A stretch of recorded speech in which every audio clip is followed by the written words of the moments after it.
लाज चींटी और काली चींटियों की कहानी। किसी हरे भरे जंगल के किनारे एक छोटा सा गांव था। गांव के पास ही एक पुराने आम के पेड़ की जड़ों के नीचे दो तरह की चींटियों का घर था। एक ओर लाल चींटियों का बड़ा सा बिल बना हुआ था और दूसरी ओर काली चींटियों का। दोनों के बिल पास पास थे, लेकिन उनकी आदतें और स्वभाव बहुत अलग थे। लाल चींटियां मेहनती तो थीं, मगर थोड़ा घमंडी स्वभाव की भी थीं। वे सोचती थीं कि वे सबसे तेज और चालाक हैं और कोई भी उनकी बराबरी नहीं कर सकता।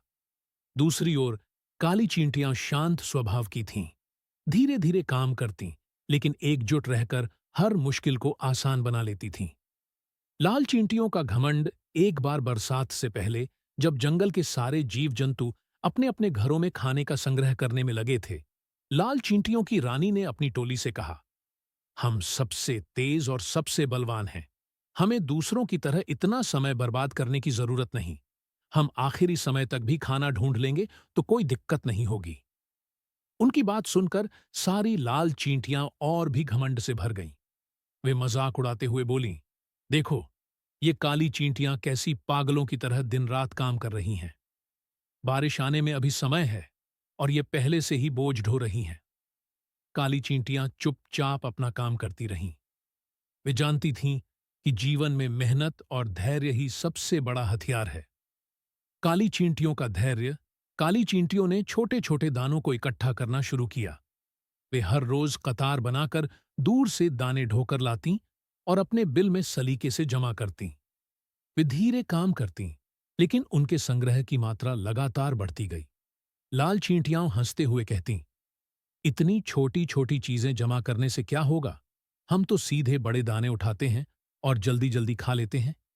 लेकिन काली चींटियां बिना ध्यान दिए बस काम में लगी रहीं। बरसात का आगमन। धीरे धीरे समय बीतता गया और एक दिन काले बादल आसमान में छा गए। तेज हवाएं चलने लगीं और देखते ही देखते मूसलाधार बारिश शुरू हो गई।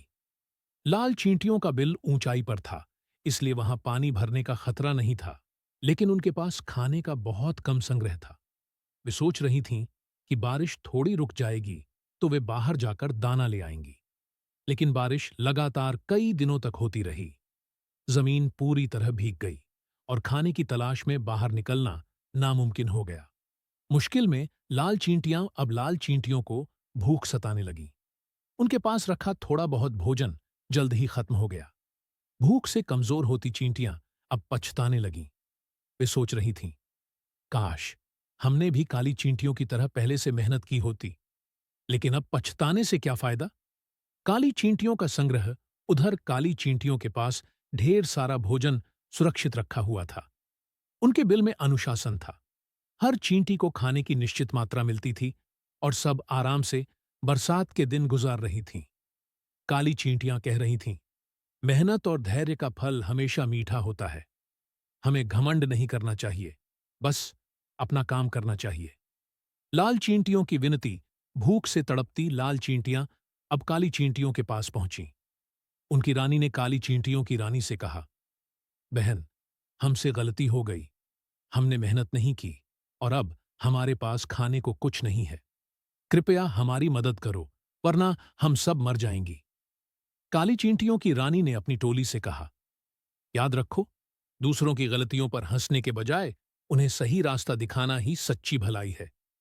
फिर उन्होंने लाल चींटियों को अपने संग्रह से भोजन दिया और सिखाया, देखो बहनों, जीवन में मेहनत और समय का सही उपयोग करना जरूरी है। केवल ताकत और चालाकी से काम नहीं चलता। धैर्य और अनुशासन ही असली शक्ति है। लाल चींटियों का बदलाव। लाल चींटियों को अपनी गलती का एहसास हुआ।